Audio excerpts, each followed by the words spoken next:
Tonight we're going to be talking about prayer in everyday life, learning from contemporary spiritual writers like Thomas Merton, John Main, and Bede Griffiths.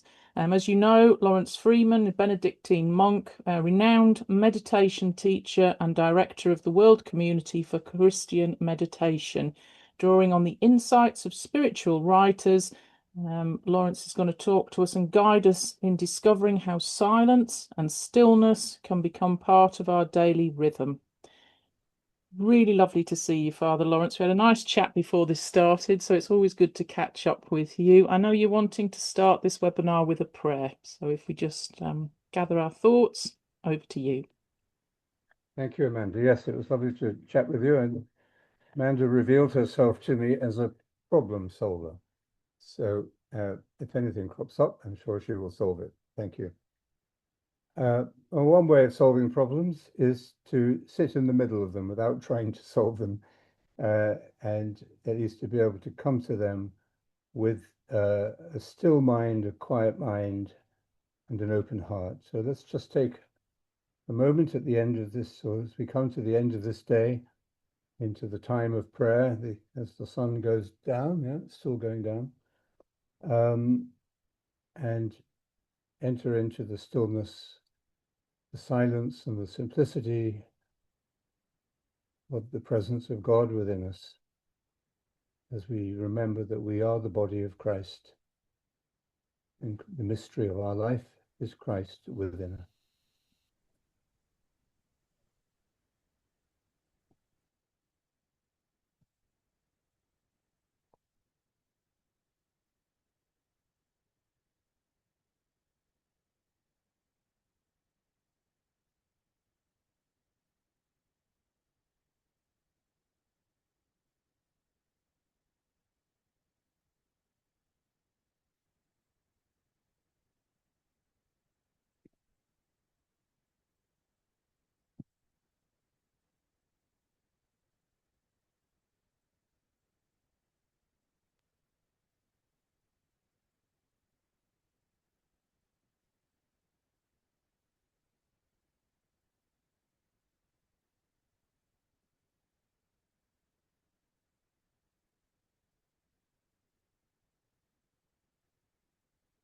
Come, Holy Spirit, fill the hearts of your faithful.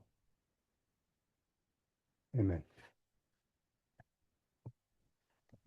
Well, I was quite fascinated by the theme of this evening, and I can't say that I'm going to give you a summary of Thomas Merton and John Main and Bede Griffiths and a whole lot of other speakers, but what writers. But what I'd like to speak about is and bring them into it in some way is the art of reading and the importance of literacy. In the Rule of St. Benedict, in chapter 49, this was written in the 6th century. There weren't that many literate people around at the time.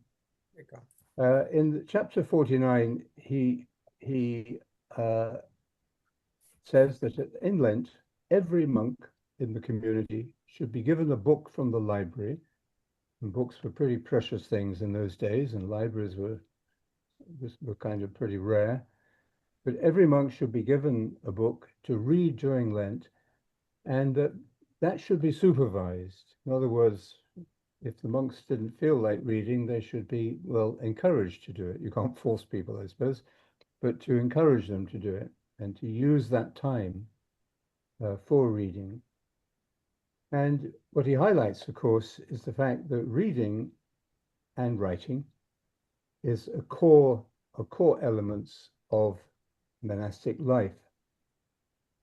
Even during meals in many monasteries, there is reading, and the monks listen to reading.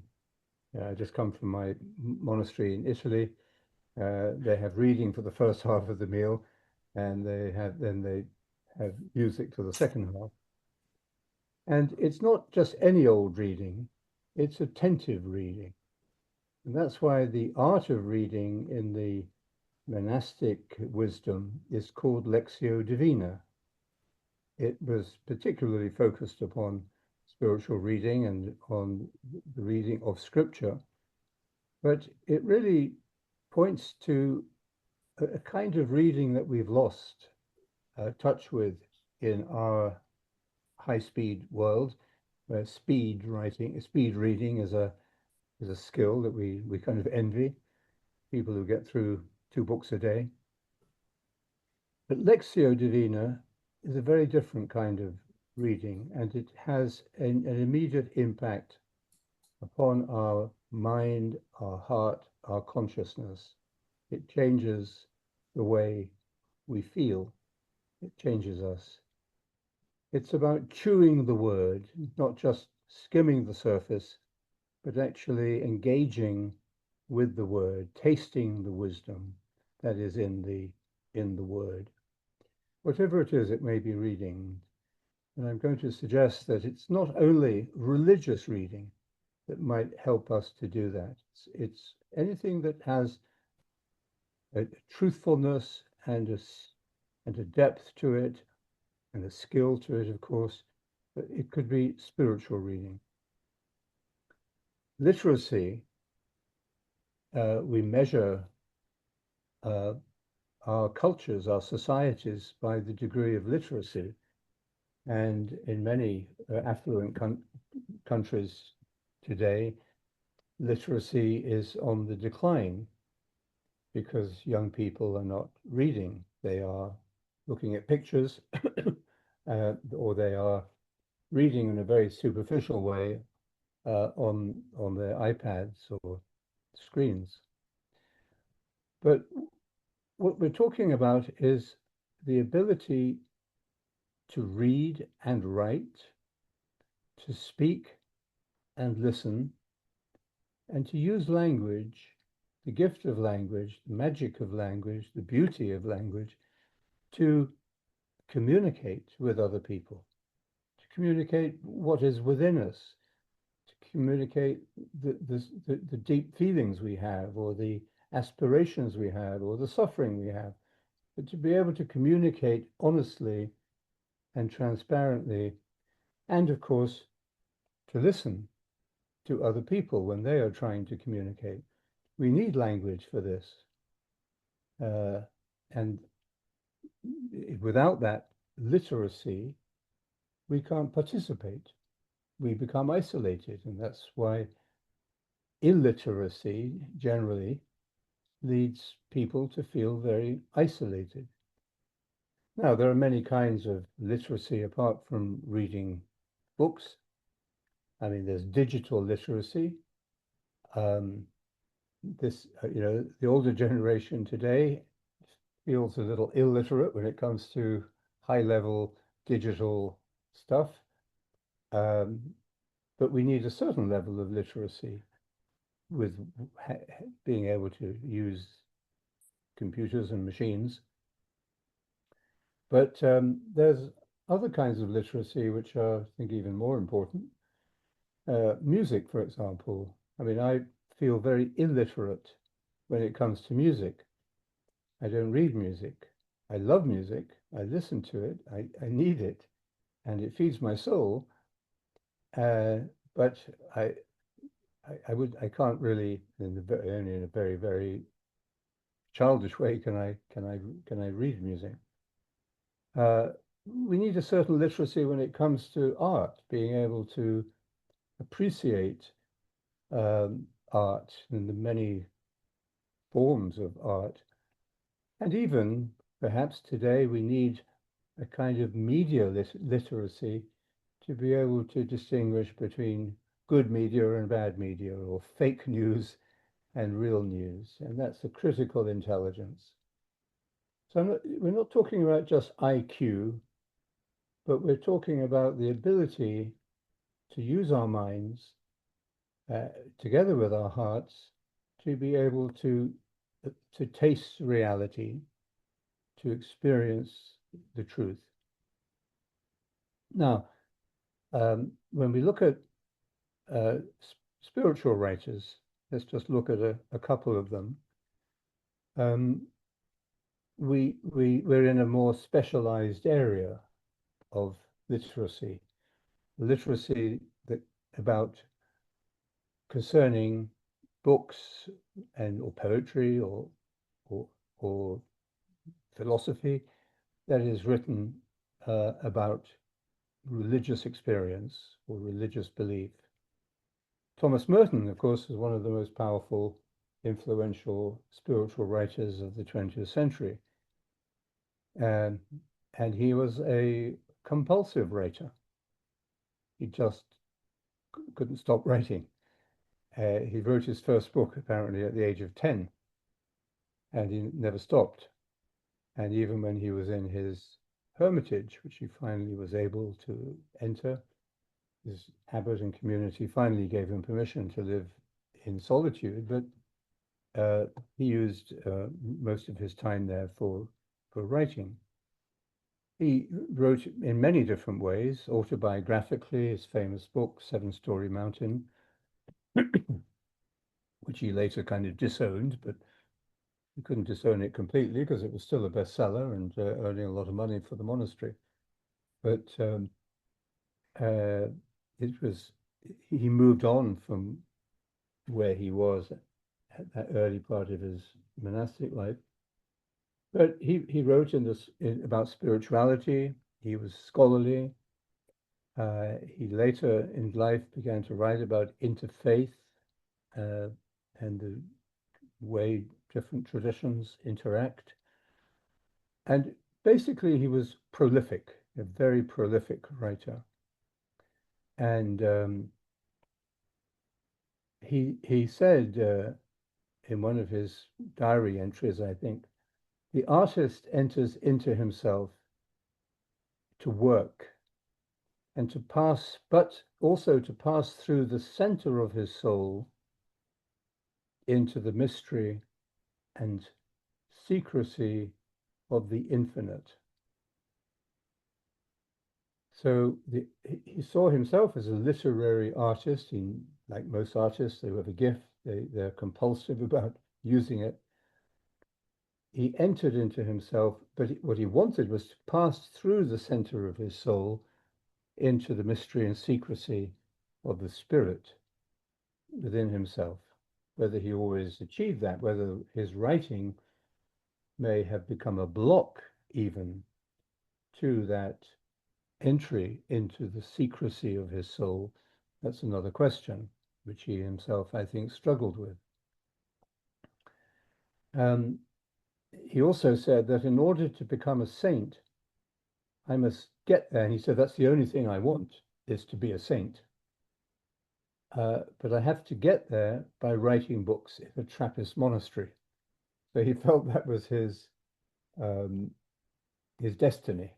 He couldn't escape that path, writing books and doing that in a monastery. It's interesting to compare Thomas Merton as a spiritual writer with another extremely prolific and popular writer, but of a very different style. That's Henri Nouwen. And Henri Nouwen was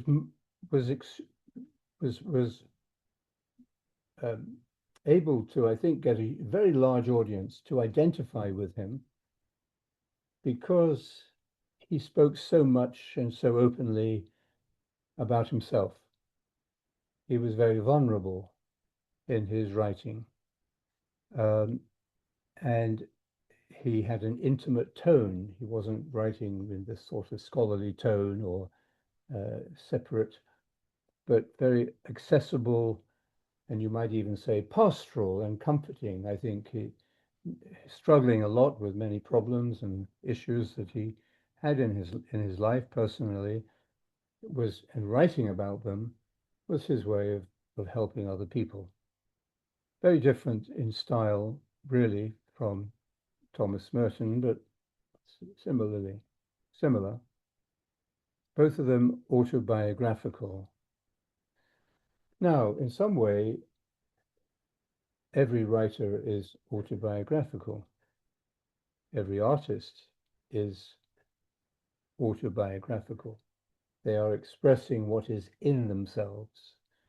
Now you have the superficial autobiography, who are people who are just talking about themselves all the time and getting their problems out and share, that's more superficial. But at the deeper level, where they are engaging with what Merton calls this mystery and secrecy of silence of the spirit within us, the artist uh, works on those issues and those problems of their personal lives and produces something that is an expression of that, but not an exact description of it. So you can't always say that because you read something in a novel that the novelist has has done that or has been there or has done that, spoken that. A good example of that, I think, is D.H. Lawrence, who had a very powerful effect on me when I was probably from about 17, 18, when I was quite young. He was a powerful poetic writer. He wrote with great passion. He was accused, of course, of being, too, even there was an obscenity charge against him. But I mean, there was no one more sensitive to the sacredness of sex and the body and than he was. He was deeply, maybe almost puritanical in a way, priest of the body and of the of human sexuality. Anyway, like many young people, I found his way of describing uh, this part of life and the beauty of his language describing humanity's relationship to nature and the power of deep human relationships. I found that very very nourishing and very exciting. And Laurence himself said he was a troubled person, as many writers are. But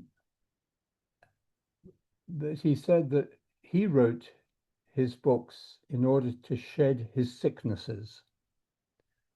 I shed my sicknesses in my books, he wrote.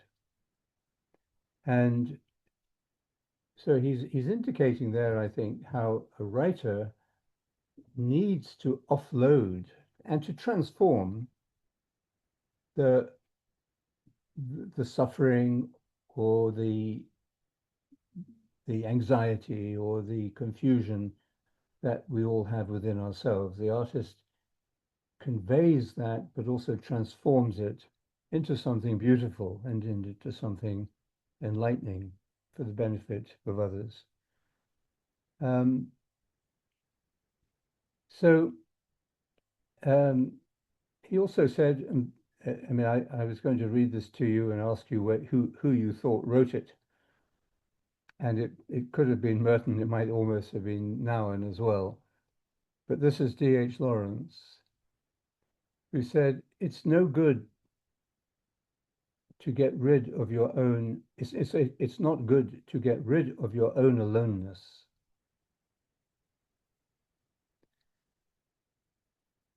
You've got to stick to it all your life. Only at times, the gap will be filled in. But you have to wait for those times. Accept your own aloneness and stick to it all your life.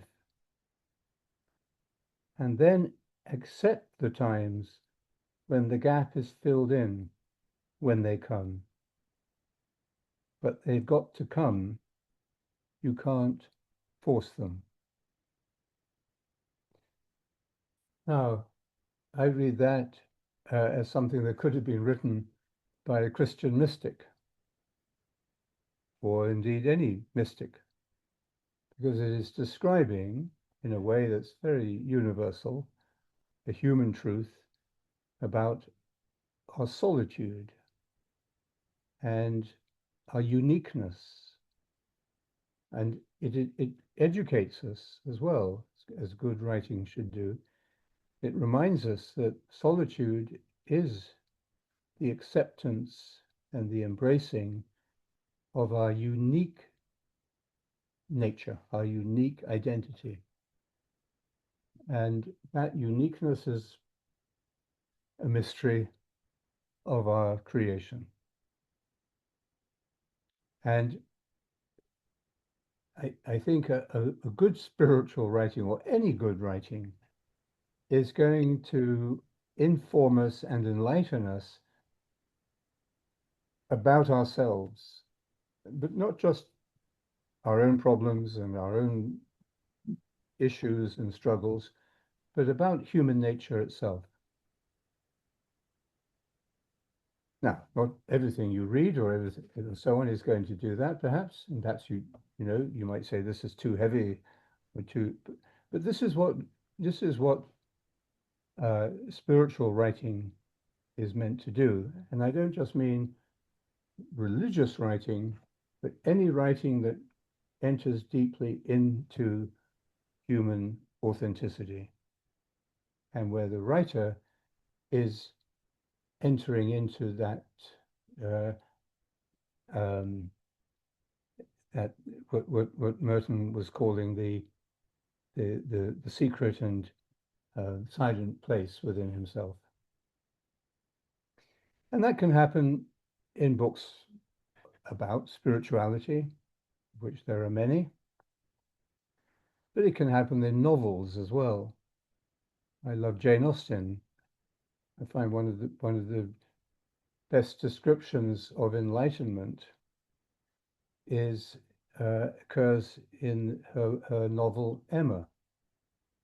And in Emma, who is a bright young woman who is trapped in her own perception of reality and doesn't listen to anybody else, eventually her view of the world collapses. And she is painfully made aware that she has got it all wrong. She's just wrong. And she's made huge mistakes about people. Now, this is a comic novel, but nevertheless, it still communicates briefly the pain of that disillusionment, the pain of it, but also the liberation that it brings. So you could find in many books on spirituality, in many religious books, many books by mystics, a description of this process of enlightenment. But here in this novel, it is described in a way that engages us in a unique way. And that's why for Jane Austen, for example, novels were essential, we would say, for personal development. They were enjoyable. You don't usually finish a novel that you find really heavy going and boring. You give it up. So the novel has to be boring. Sorry, I'm just turning this on. Has to be enjoyable, but it should also be teaching us about human nature and the world. We can learn a lot as well. It improves the mind. It leads to clarity of understanding, and it brings us to self-knowledge as to a mirror. And that's why Jane Austen's characters are often found reading or talking about what's in the library. So takes us back to Benedict's understanding that reading itself, serious reading in itself, is a spiritually improving and deepening, spiritually educational as well. Now, I was going to mention Bede Griffiths and John Main, who are different kinds of spiritual writers from Merton or Henri Nouwen. Now, they're not autobiographical in the same way, although B. Griffiths did write a brilliant autobiography called The Golden String, beautifully written. But it's not what you would call a confessional book in the way that Seven Storey Mountain is. It's more of an intellectual history of his journey uh, and his struggle that brought him finally to faith and to belief in God.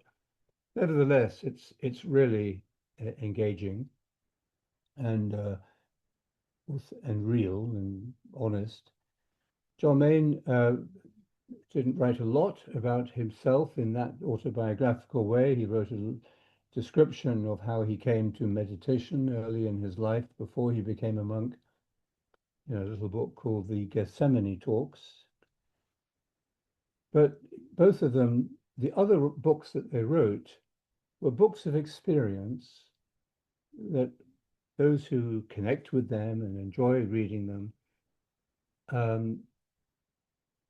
find a connection with Griffith or Maine, because they know that what they're reading is coming out of their own personal experience, but they're not sort of describing their autobiographical journey in detail, how they got there, but they are writing directly from it. And it's a different kind of spiritual writing from one that where the writer is talking more about himself or herself. So there's a kind of writing I really like, and that is the the early monastic tradition. They didn't write long books. Sometimes they just gave little short sayings or statements which were recorded.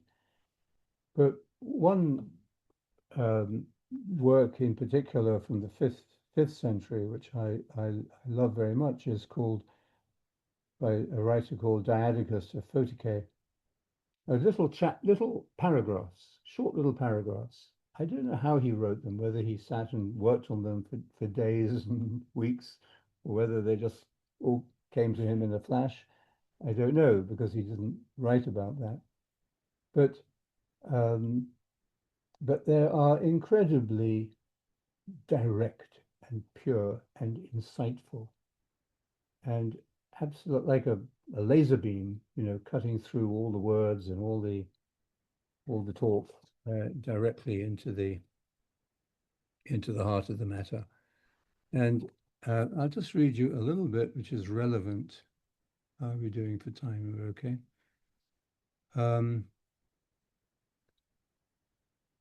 One second. I did have it here. I thought I had it.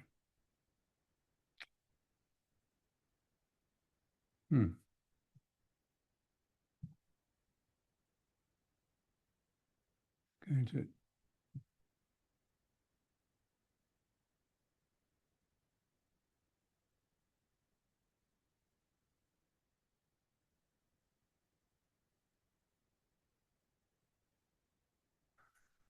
I can't find it.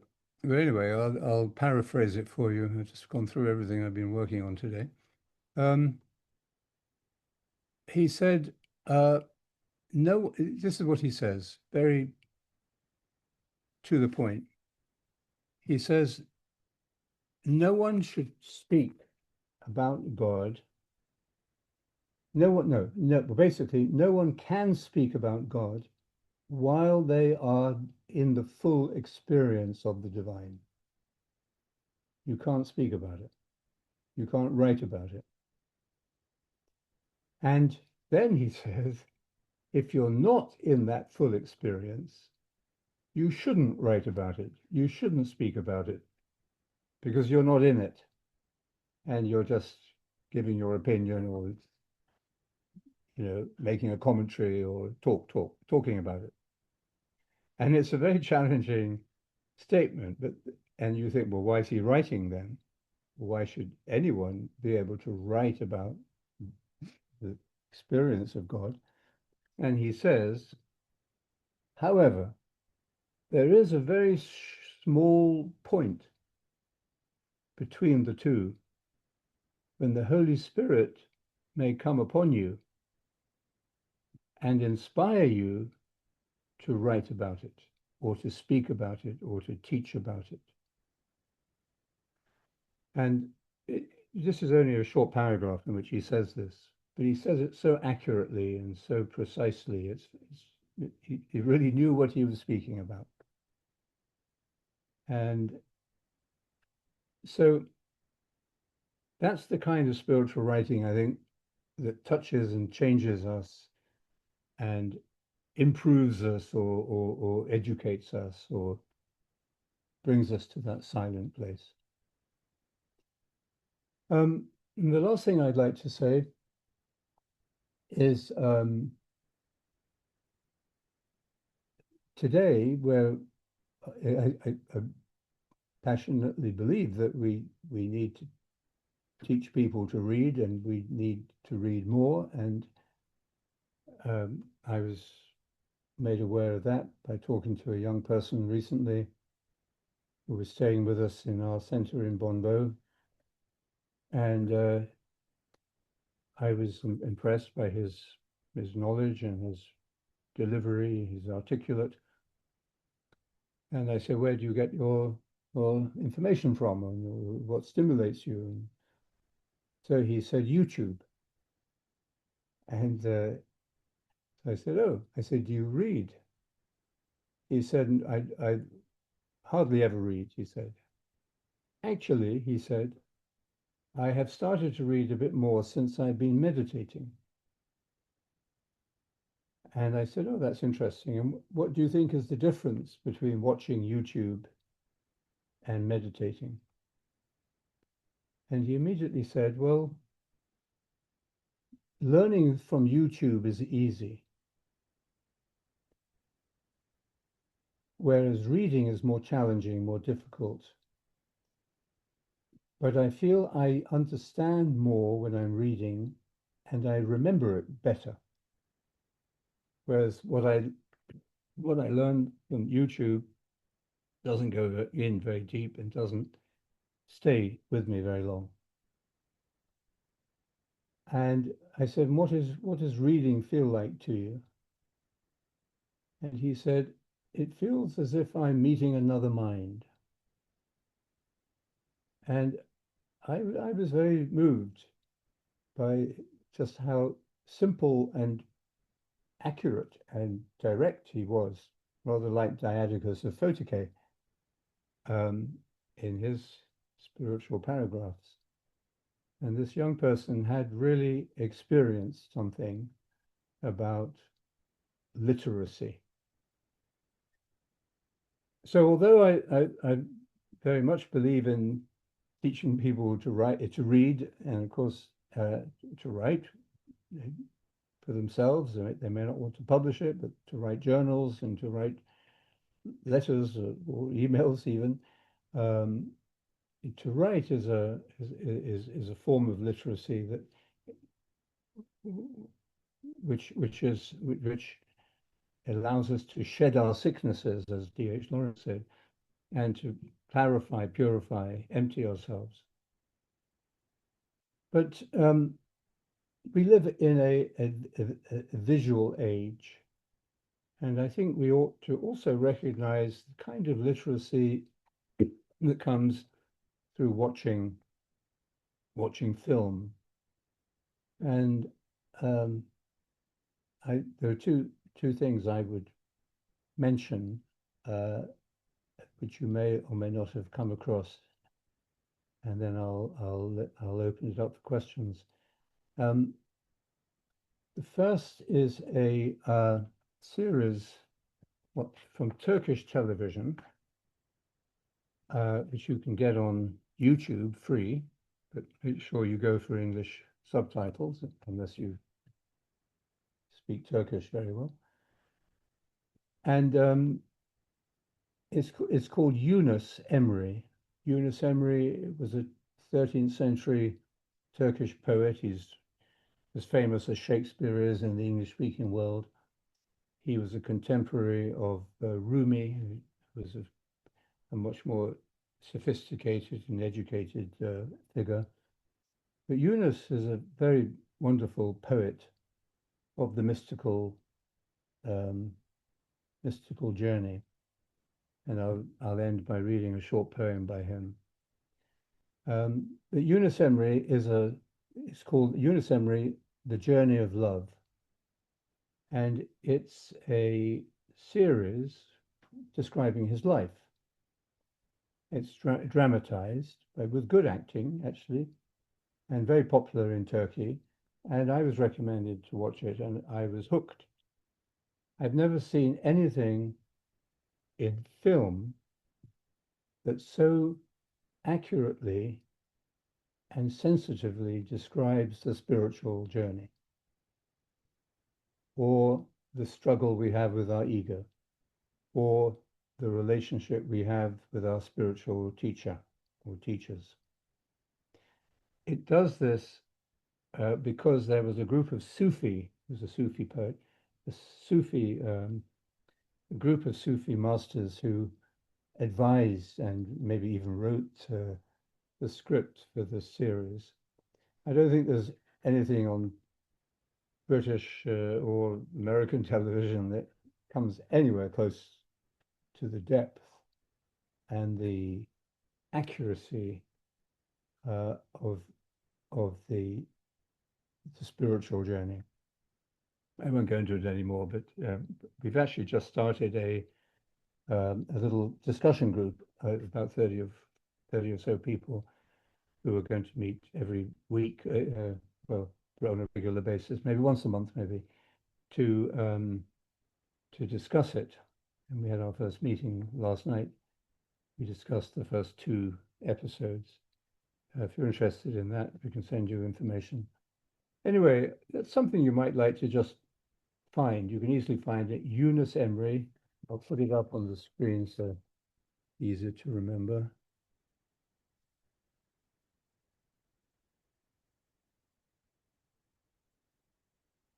Yunus Emre there.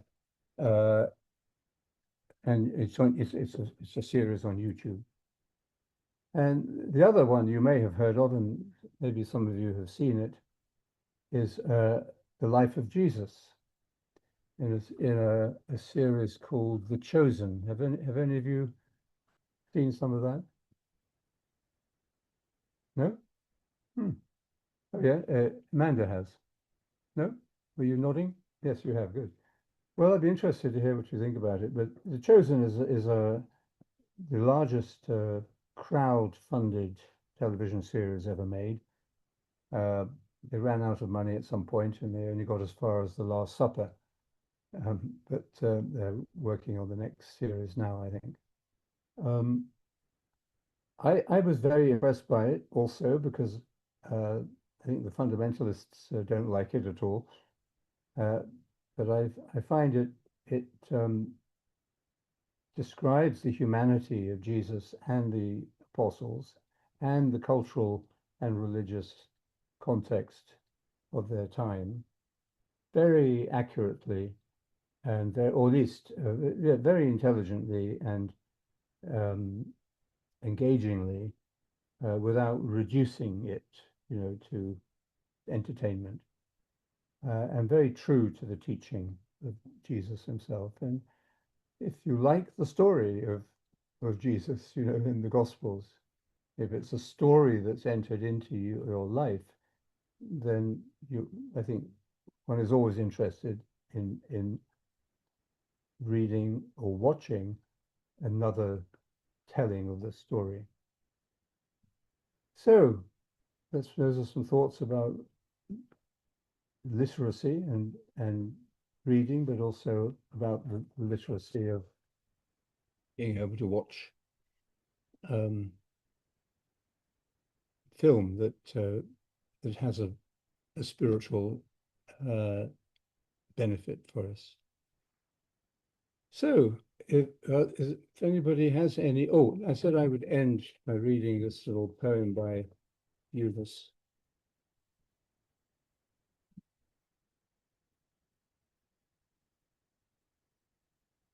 True speech is the fruit of not speaking.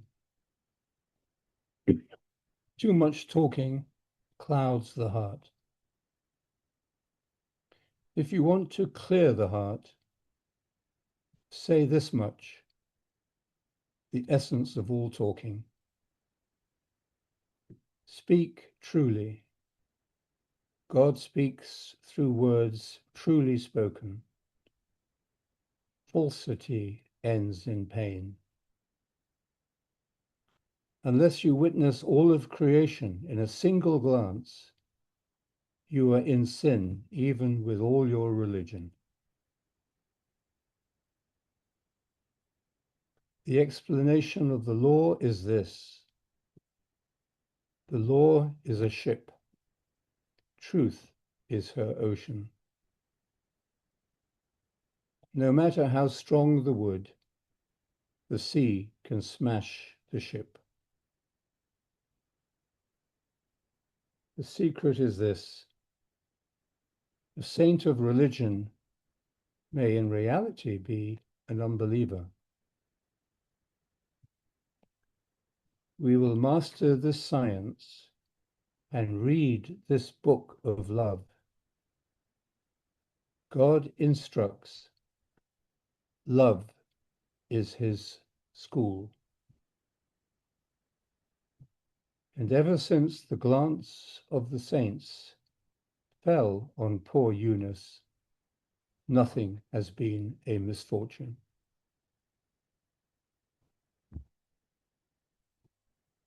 If poetry is, it says so much in a few words. Anyway, this is the book of his poetry here. It's a selection, the lyric poems of Eunice Emery, the drop that became the sea.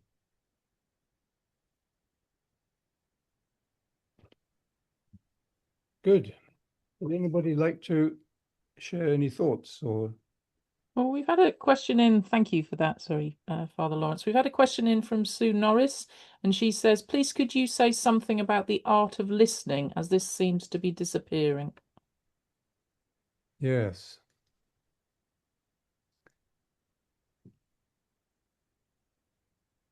There was a book somebody sent me the other day, and I had a quick look at it. I didn't, you've got to be selective about what you read and how much you read. But the title of it, I thought, expressed the book very well. And flipping through the book, I thought it was just repeating one thing. The title of the book is called, it says, The Promise That Will Change the World. And the promise that will change the world is, I promise never to interrupt you. I promise never to interrupt you. That's one part of listening, is that we don't interrupt, which is very difficult. And when you look at the art of conversation today, in the public sphere especially, anyway, is very weak. And even when you're listening to the Today program, listen to the news in the morning, which I do usually a little bit. They are always interrupting each other, and the interviewers never seem to listen to what the other people are saying. So that's one way of training oneself to listen. And why is listening so important? It is because it makes the other person feel that they're heard and seen and understood. Now, of course, it is a problem if they don't stop talking. So you have to have, the gift of, but you've got to give them enough time. And when you feel that you have been listened to, you're ready to listen to the person you're with. And I think reading is exactly that. When you're reading, you're listening to what somebody else is saying to you. And that's why people find, young people especially, but maybe others, find reading so difficult today. Because the act of attention, the art of attention, has been so damaged.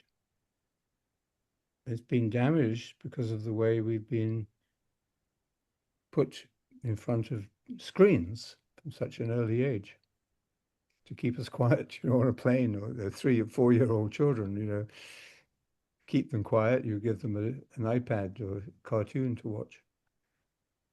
And it's not even the content so much as the medium itself. And we know neurologists and psychologists tell us that it is harmful for the development of the brain itself to give children too much exposure to that kind of medium. So listening is vital for all human relationship. It's vital for democracy, to listen to the other side of an argument. And there's nothing more healing, really, in extreme circumstances than feeling you've been listened to. And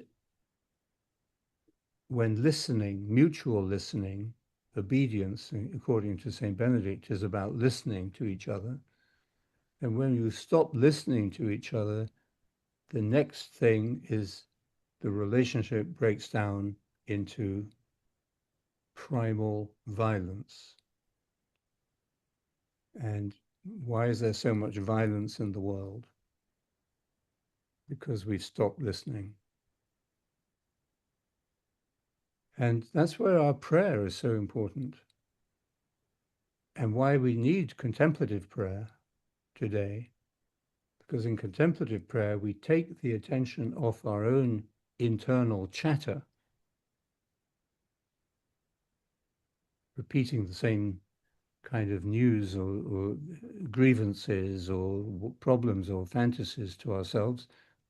We take the attention off that, we turn away from the screen of our mind, and we go to that place of silence. And that's why what we need more and more, I think, culturally as well as spiritually, is this prayer of the heart, which is ultimately the work of silence. And the paradox is that this work of silence, which if we build it into our lives, and there's a real hunger for this in our world, mindfulness is an example of it. The church is not, on a very big scale, is not responding to this need and hunger for contemplation. Although it has so much to share, it's not doing it very well. But this hunger for silence is, I think, a sign of hope as well. But it needs a lot of support. And Yeah. it has an immediate impact upon our relationships. Sorry. So somebody's commented on that. It's called owner in their name slot, but it says there's a time for silence in listening, yet also a time to respectfully interject for gentle guidance or redirection of runaway or circular trains of thought. And I think that's absolutely right. I mean, as someone that chatters in a communication business, and we are chattering all the time, we do have to take the time to listen. So at the tablet, especially when it's really busy and we're deadline and everybody's chattering, it is good to just sit and think. And I've learnt that over the 9 years I've worked there, to sometimes just to stop and think what people are saying. And I think John Main said it as well. You mentioned John Main, but I was going to ask you about him and also Bede Griffiths, because when you said you were going to talk about them, I thought I'd have a little read up on them. So John Main said, sit down, be still as possible physically, and then begin to recite in your hearts, in your mind, in your being, our word or the mantra. And that's what we've been studying as well over the last couple of weeks when we've been looking at spirituality and just taking a word and quietly going over the word. Now, you're an absolute master at contemplation. So is that the best way of just calming your mind down and just peacefully thinking? What would you recommend, Father Laurence? Well, I'm glad you think I'm a master of it. But anyway, I won't disabuse you. Um, um, I I think it is the simplest and most direct way, yes, into quietening the mind or bringing the mind into the heart, lining up the mind and the heart so they're not in opposition. And that's what the feeling of peace is. So this is the most simple, direct, and in fact universal way to take a single word, a sacred word, a prayer word, mantra, repeat it silently in the mind and heart, and listen to it as you say it. And it's such a simple, you're not visualizing it, but you're listening to it. And it's so simple. Children take to meditation beautifully. It's amazing how children meditate. And um, I've learned so much about what John Main taught me. I've seen embodied in young children who meditate for the very first time, and they they want to meditate, they like to meditate, and they ask to meditate if they're given the opportunity. And this is something you can build into your life, um, and you will find that it illuminates and refreshes, and it brings you back to your own center of authenticity. And I'm not saying meditation solves all your problems, you know. I mean, you're a great problem solver, but you don't need meditation to solve your problems.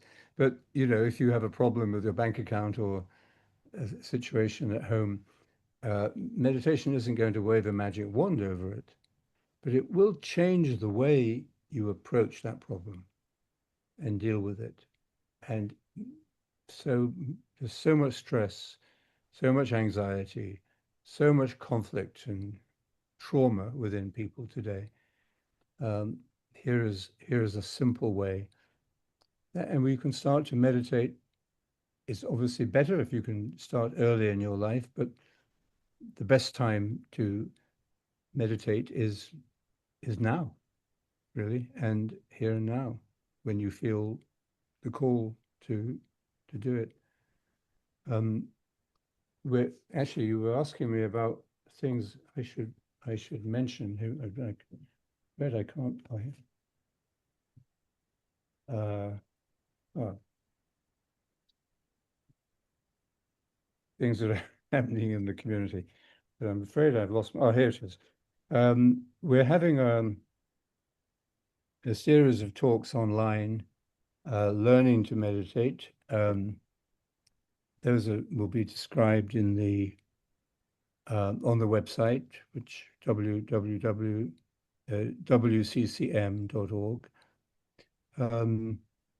And we're actually, if you'd like to come over the channel and join us in Bonneau, which is our center, international center. It's about an hour and a half south of Paris, but you can fly from Stansted to Poitiers in 1 hour. You'll be very welcome. And from the 18th to the 23rd of November, we're having a retreat, which would be a good opportunity to learn and to deepen your meditation.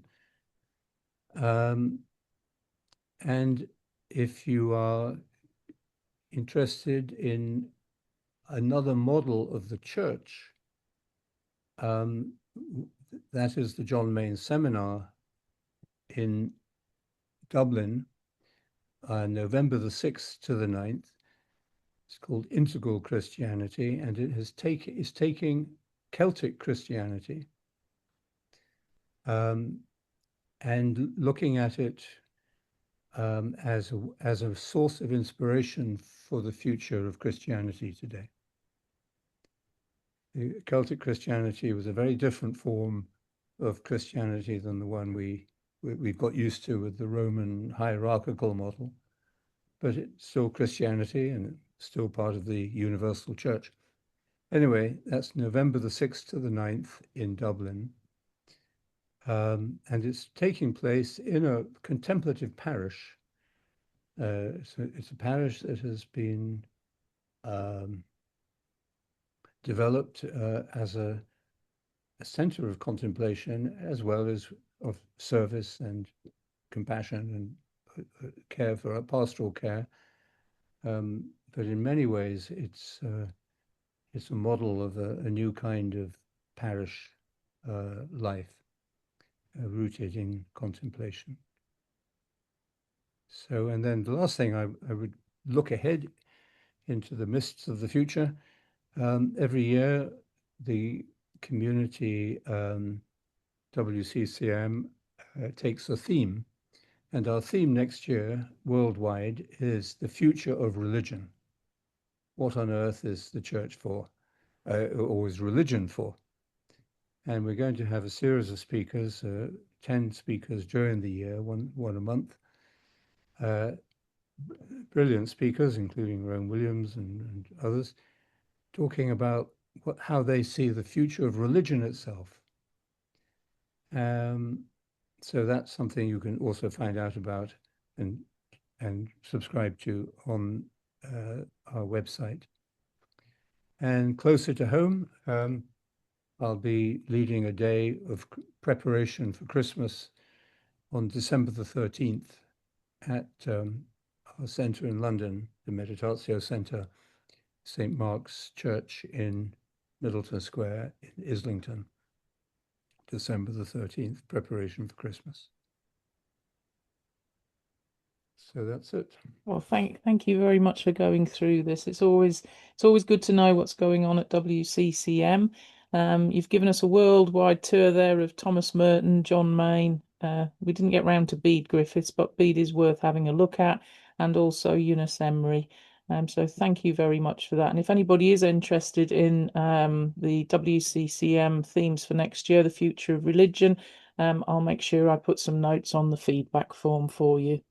Thank you very much, Father Laurence. Sadly, we've come to the end of that particular webinar. If you'd like a recording of it, just the stillness of listening to Laurence just makes us all calm in the midst of all the craziness that goes on in the world. So coming up, we've got, if you missed the live event that we had called Unveiled from Cloister to the Coalface, and you're interested in getting that, we actually have the recording of that. So you can take the recording, register for that on the tablet website, and we send the recording out to you. So that was Catherine Coldstream talking to the tablet's very own Liz Dodd. If you're interested in that recording, then please do just have a look at the tablet website.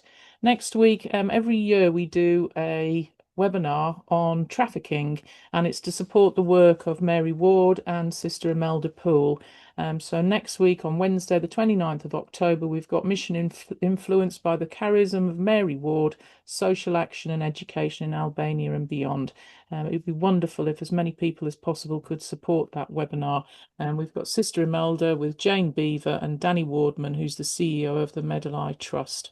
They'll be talking on Wednesday, the 29th of October. That's next week, 6 to 7 p.m. And then we have another live event at the CCLA offices in London with Ed Sturton talking to Austin Ivory from Francis to Leo, reshaping the church for a change of era. And we're all looking forward to that. The lecture starts at 6:30 and will be followed by a drinks reception, 7:30 to 8:30. Again, as many of the tablet community that can be there, we'd be delighted to see you. And we have a new Rome correspondent. If you've been reading the tablet, Patrick Hudson is our tablet's man in Rome. And he's going to be doing a series of lectures. The first one is on the 13th of November. Be an exclusive live webinar sharing insights from his first month's reporting from the heart of Catholicism. He'll be talking about Pope Leo's first months, the legacy of Francis. Is Rome still the centre of the church and Italy's shifting religious and political landscape? He's there to take your questions as well, so please do join that. And as we come to the end of our year, this is our 185th celebratory year of the tablet. On Friday the 21st, we'll be at St Mary's with a conference which brings out the archive. Our archive is actually stored at St Mary's, and there's some wonderful pieces of literature, unseen letters to editors. I think it would be absolutely fascinating. So if you're interested in archive, you're interested in heritage learning and this shared mission, then please do make time to have a look at that that conference that we've put on. There's people there such as Thomas O'Loughlin, Deacon Harry Schnittker, Anne-Marie McLaren, Angela Pratt. We've also got Brendan. We've got Anthony McLaren, who's the principal, the Vice Chancellor of St Mary's, along with Brendan, Maggie and Ruth Gledhill from the tablet. It's going to be a wonderful day, so please do have a look at that. And then we've got the tablet carol service on December. So that's the Tuesday, the 16th of December. Don't forget to have a look at all the pilgrimages that are available. If you've not been on a McCabe pilgrimage, then they're all available on the website. And if you're not a subscriber to the Pastoral Review or the tablet, you can subscribe by going to www.thetablet.co.uk. The archive can, of course, be viewed by going to our tablet website, and for £21.50 you can get a quarterly subscription to that archive. So on behalf of myself and the rest of the tablet team who bring these webinars to you, thank you again, Father Laurence. It's always a joy to see you. Safe travels when you're going between here and France, and hopefully we'll see you at some point before the end of the year. I hope you all have a very good evening. Thank you for joining us tonight. Good night. Thank you. Thank you, Amanda. Bye.